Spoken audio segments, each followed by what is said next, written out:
documentos como o Corpus Hermeticum e a Tábua de Esmeralda. Esse livro de 1908 retirou desse material do Egito 7 leis. 7 leis que, a princípio, servem para você explicar tudo na vida, desde as coisas mínimas, um átomo até um sistema solar. 7 leis que regem todo o universo manifestado. Servem para você aplicar na sua vida, para resolver os seus problemas. Tá? São bem simples e bem gerais. Tá? E a ideia é fazer com que as pessoas levem isso em consideração na hora de viverem. Fala dessas 7 leis, então, do Kybalion. Como que a gente poderia começar isso? Para o pessoal entender. Como você prefere começar? Bom, basicamente as 7 leis, elas começam pelo mentalismo. Tá. Mentalismo é uma lei que se diz que abrange todas as outras, que ela diz que o universo é mental. Tá? O universo, tudo que existe partiu da mente para o mundo concreto, tanto da mente divina quanto da mente humana. Então, se você imagina, por exemplo, uma mesa como essa, o marceneiro tem que ter primeiro pensado nela, para depois construí-la. As coisas não saem do nada. Primeiro tem que ter sido pensada para depois existir no plano concreto. Diz que o universo manifestado também é todo assim. Ele primeiro existe na mente divina, para depois existir na manifestação. Tá? Então, quando você quer que o teu futuro seja diferente do que é agora, você quer transformar a sua vida, você precisaria pensar primeiro em mudar as suas concepções mentais, os seus pensamentos. Porque germina hoje o que você viverá amanhã. Se eu penso coisas boas, vou ter coisas boas. Se eu penso coisas ruins... Como diz a tradição cristã, né? A semeadura é livre, porém a colheita é obrigatória. Exato. E a semeadura é sempre no plano mental. Esse é o princípio do mentalismo. Vai falar a respeito de como nós lidamos com as nossas ideias, com os nossos pensamentos, com responsabilidade. Segunda? A segunda é o princípio da correspondência, que diz que o que é acima há abaixo, o que é abaixo há acima. Ou seja, se você considera um sistema solar e considera um átomo, você percebe que a semelhança é muito grande, né? É de um macro com micro. Um macro com micro. Verdade. Ou seja, em várias escalas você tem coisas muito semelhantes. Dentro de nós, por exemplo, a gente tem um mundo físico. Mas isso na época eles não tinham essa noção. Como que eles já tinham esse conhecimento se não tinha microscópio, né? Não tinha como ver a vida micro, né?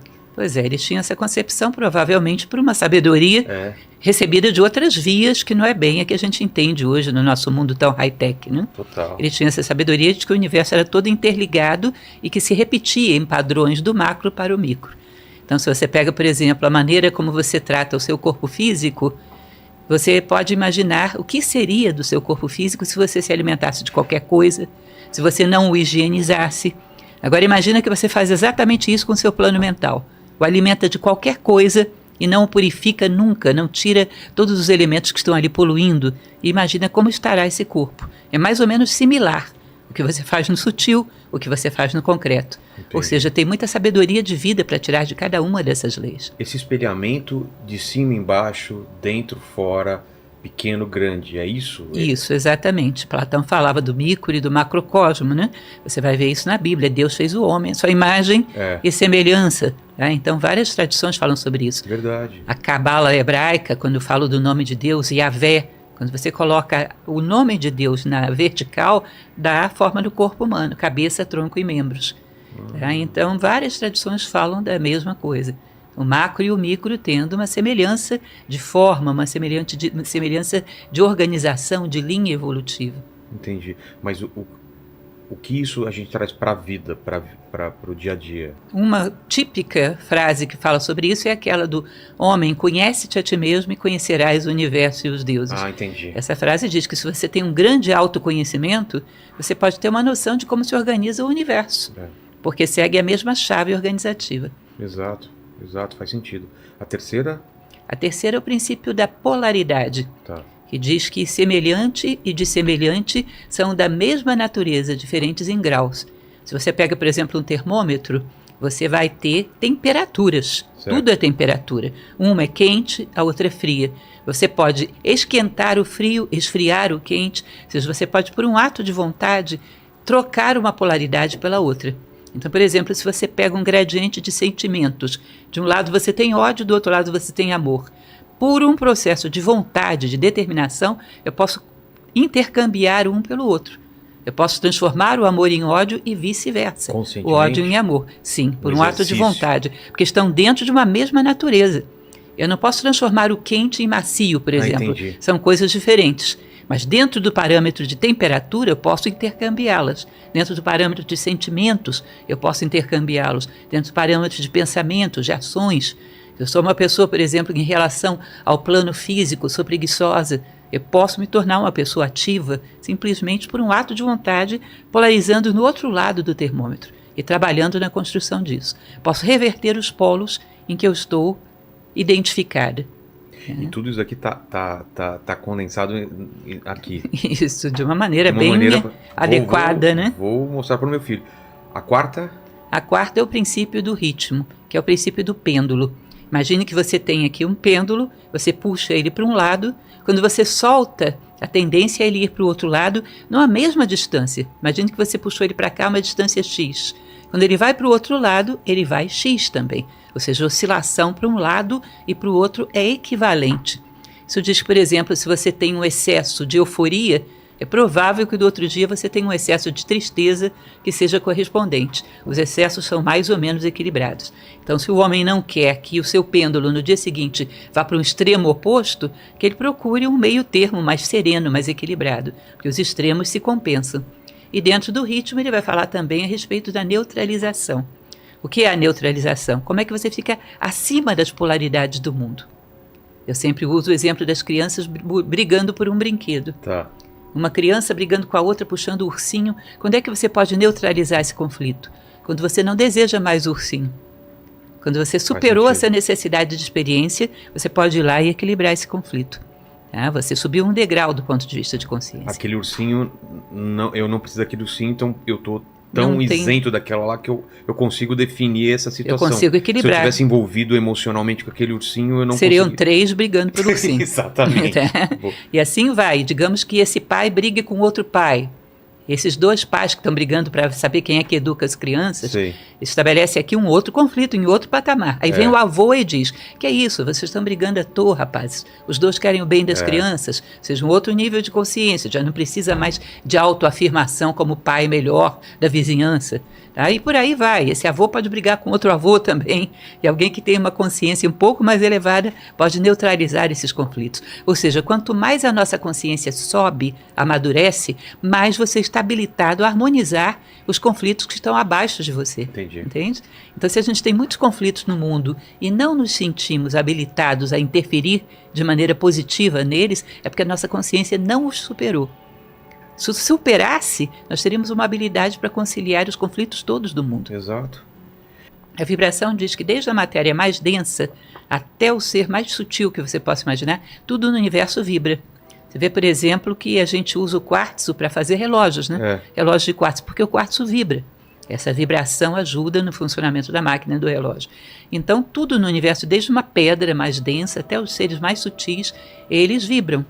Se você acelera a matéria, você teria energia. Se você acelera, teria luz. E por aí vai. Eles dizem que se você acelera, você chega até o espírito. Se acelera mais, você chega até Deus. É tudo uma questão de aceleração, de vibrações cada vez mais sutis. Entendi. E aí você, para poder encontrar o seu nome interno, quem é você realmente, você teria que saber diante de que você vibra. Ou seja, diante de que atos, de que palavras, de que situações, algo dentro de você vibra. Você se sente assim, como se a tua consciência estivesse numa espécie de êxtase, estivesse no seu melhor. Aquilo que te faz vibrar é o teu nome interno. É o nível de elevação de consciência que você logrou. O nome interno é o meu eu mais profundo? Isso, o nível de consciência que você conquistou até agora. Uma vez que você percebe que você vibra em sintonia com determinadas coisas, você pode sutilizar isso. Aprender a vibrar diante de atos justos, de atos íntegros, de atos de compaixão. Você pode sutilizar a tua vibração para coisas um pouco mais humanísticas. Elevadas. Isso é o processo de crescimento humano, né, que seria desejável. Pode também retroceder. Pode retroceder, embora... Uma coisa mais animal, ou por um trauma, ou por uma situação de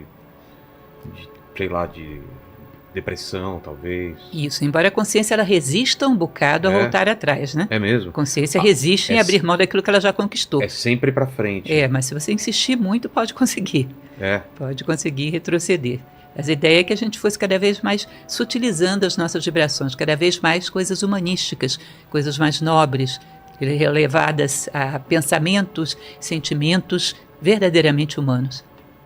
Tá? E isso seria a evolução humana, o crescimento humano. Tá? Então, tudo no universo, segundo o princípio da vibração, está vibrando em diferentes escalas. E à medida que você vai sutilizando essa vibração, vai crescendo, vai ocupando o seu lugar dentro do universo. Mas você está falando em relação a uma vida humana. Em relação à história da humanidade, a ideia também que... É a mesma até para seres não humanos. Hã? Até para seres não humanos é a mesma. Ou seja, no plano mineral, eles dizem que dependendo da vibração... Lógico que eles não estão falando na mesma chave que a gente chama de vibração hoje, né? Consciência, né? Estão falando isso. de outra... Não podemos comparar com uma noção científica de vibração. Mas eles falam realmente de uma identidade de consciência. Ou seja, até nos minerais, os minerais tenderiam a ter uma estrutura cada vez mais complexa. Tá? E essa complexidade seria ir elevando a sua vibração. Entendi. Os vegetais vão também cada vez mais tendo uma estrutura mais complexa. A gente poderia dizer, sei lá, um angiospermas, uma evolução vegetal qualquer. Entendi. Poderíamos pegar os animais, nós poderíamos dizer que os mamíferos têm aí uma estrutura bem mais complexa. E para eles o ser humano conta diferente dos animais, né? Seria uma espécie diferente, que evoluiria quando chega a valores, virtudes, sabedoria. Tá? Então todo o universo estaria acelerando a sua vibração para chegar ao ideal que lhe é próprio. Fazer aquilo que a natureza espera de cada um. Essa é a ideia. Tudo seria de alguma maneira vivo, teria algum grau de consciência e tudo estaria em evolução. Inclusive, por exemplo, um planeta. Tá? Tem aquela teoria da Gaia, né? Isso, a teoria de Gaia fala exatamente sobre isso. O planeta como uma coisa, um corpo ser vivo que... E faz sentido, às vezes, quando você vê que ele reage ao que é feito nele, né? Uhum. Se tem uma superpopulação de alguma coisa, ele responde, ele tem um mecanismo né, de equilíbrio. Exato. Que quando é quebrado existe uma resposta. Inclusive com o aquecimento global. Exato. Como se você tivesse um planeta febril. É isso? Não tinha pensado nisso, mas tem uma superpopulação de alguma coisa, ele começa a reagir, que tá demais e tal. E aí, quebrou o equilíbrio. Exato, e aí pode aparecer doenças e outras coisas para diminuir aquilo que está causando mal ao planeta como um todo. O sexto é o princípio da causalidade, que diz que a toda causa corresponde um efeito. Então, quando nós conhecemos perfeitamente, nada vem do acaso, não existe casualidade, existe causalidade. Quando conhecemos bem esse mecanismo, que ninguém foge dele, nós podemos gerar causas cujos efeitos sejam condizentes com aquilo que a gente espera. Mais uma vez uma frase bíblica, a semeadura é livre, porém a colheita é obrigatória. Lembra-se disso? Sim. Ou seja, o que eu quero para a minha vida amanhã, eu planto alguma coisa adequada para essa colheita que eu quero ter amanhã. Muitas vezes não fazemos nada na vida e esperamos que a vida nos dê muitas coisas, que tenhamos muitos frutos sem ter plantado nada. Ou seja, a gente espera que saiam coelhos de dentro de cartolas, sem que você tenha colocado o coelho lá dentro antes. Parece que é o mal da nova geração, né? Isso. Essa ideia de que o mundo te deve alguma coisa, mas você não deve nada ao mundo. Você só quer as coisas e não quer dar de volta ou dar alguma coisa antes. Com certeza. Muitas vezes isso cria um desnível, né, de expectativa e o lance da causa e efeito, né? Com certeza, é uma frustração tremenda, porque esperam que o mundo vai servi-los de bandeja, como os pais fizeram, e isso não acontece, isso gera um nível de frustração e desequilíbrio, muitas vezes, que é um dos problemas graves que temos na juventude atual. E o último é o princípio do gênero. O gênero não tem a ver só com masculino e feminino. Gênero são polaridades que se complementam para gerar um fruto, como se fosse tese, antítese, síntese. Então você pode dizer yin e yang, você pode falar de prótons e elétrons, você pode falar de polaridades que se combinam para gerar um efeito maior. No caso, quando se projeta sobre corpos orgânicos, vai gerar masculino e feminino, sem sombra de dúvida. Aí diz que a partir daí você gera elementos novos. Tudo no universo que se cria-se através dessa harmonia por oposição. Matéria e antimatéria. Basicamente isso. Se harmonizam e geram um efeito diferente dos dois, alguma coisa maior. E existe o gênero mental dentro do princípio do gênero, que eu gosto muito dessa subdivisão que eles falam. Eles dizem o seguinte, que dentro da nossa mente, todos nós, independente de sexo, existe uma mente que é masculina e uma mente que é feminina. É como se a mente masculina captasse uma ideia e jogasse aqui. E a mente feminina pega essa ideia e vai germinar, vai dar um útero, né? Dar corpo para aquilo, desenvolver e dar vida. Tá? Então, uma ideia é inoculada e essa ideia é criada, incubada, desenvolvida e um dia vai chegar a se tornar um fato na sua vida. Agora, muitas vezes acontece dessa ideia que é inoculada não ser nossa. Você ter recebido de terceiros, ter recebido, sei lá, de um veículo de comunicação, ter recebido de alguém que você ouviu falando na rua. É como se eu dissesse para você, olha, eu desconfio que o Paquito não gosta de você. Tá. Aí você fica com aquela ideia, eu vou me embora, sumo. É uma ideia implantada. Eu joguei a ideia Tá. e vou me embora. Mas você pega e começa a desenvolver isso. E hoje ele não me cumprimentou.